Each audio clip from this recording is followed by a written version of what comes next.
Good day, everybody.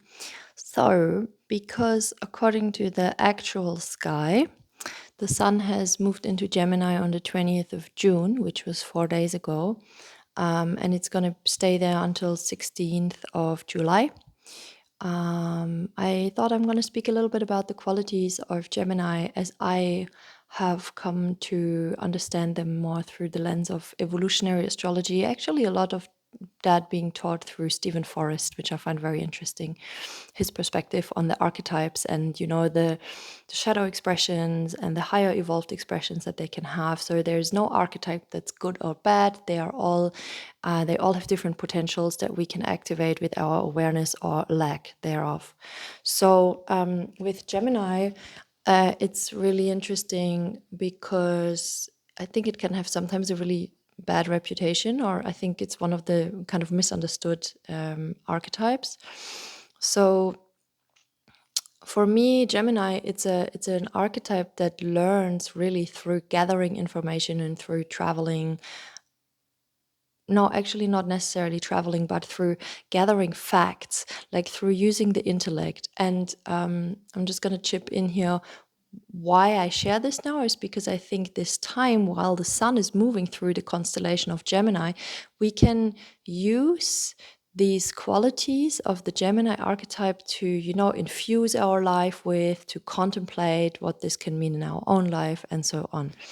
So this is a time of networking as well, of kind of expansion actually, and of like gathering data and finding out more things about life or about the framework of our individual life. It's really a journey of gathering the data in order to get a more solid worldview through our own personal perspective, obviously. And this is actually, though, where a shadow aspect of Gemini can come in, that with Gemini, we can get so focused on gathering our data and our facts, and then thinking that now we have, a certain framework, and we resonate with that maybe, or it makes us feel safe and solid, and then we can get overly attached to it and overly like bound by it actually, and kind of see that as the ultimate truth.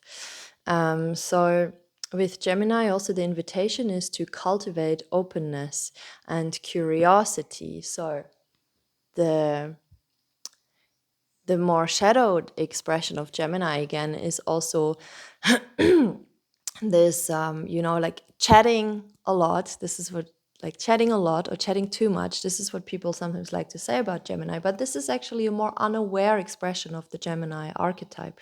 So if we're just chatting a lot, if we're just like talking onto people, blah blah blah blah blah, but there is also a learning trajectory for Gemini that invites us to cultivate openness and curiosity towards ourselves and towards the people and the world around us. So we are gathering information, we are gathering data, and with Gemini, we are very hungry for that data.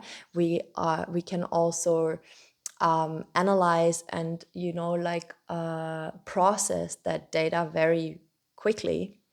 For somebody who has a lot of Gemini energy in their chart, they tend to be intellectually very, intelligent. But obviously the flip side of this is that we get very attached to the intellectual mind.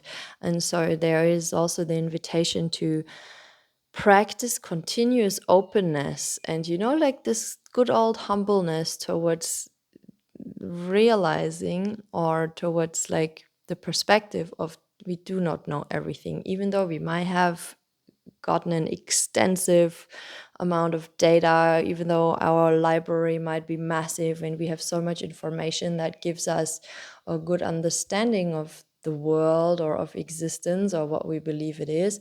But there is always there's always the mystery, and so there's always the invitation to remain open to the mystery, and there's always the invitation to remain open to these individual human beings that we encounter. And even though we might think we know so much about humanity works or how things in the world work, every human being is individual and is such a deep universe within themselves. So it's actually really the invitation to meet another human being with curiosity and rather ask a couple more questions instead of kind of, placing our own perspective or advice upon them.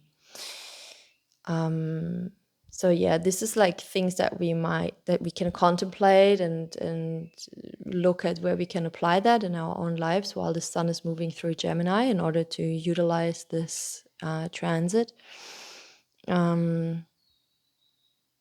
and as I said, there might also be an extensive or an expansion of networks during this time, because if we are gathering data, we are also kind of inevitably entering different worlds or networks or places. And I think the upcoming full moon, which according to the real sky above our heads is going to be happening in Sagittarius, I think this full moon is going to highlight that further, and I'm going to make a separate video about that. So yes, I wish everybody a good day, good rest of the week, and speak to you soon. Bye bye.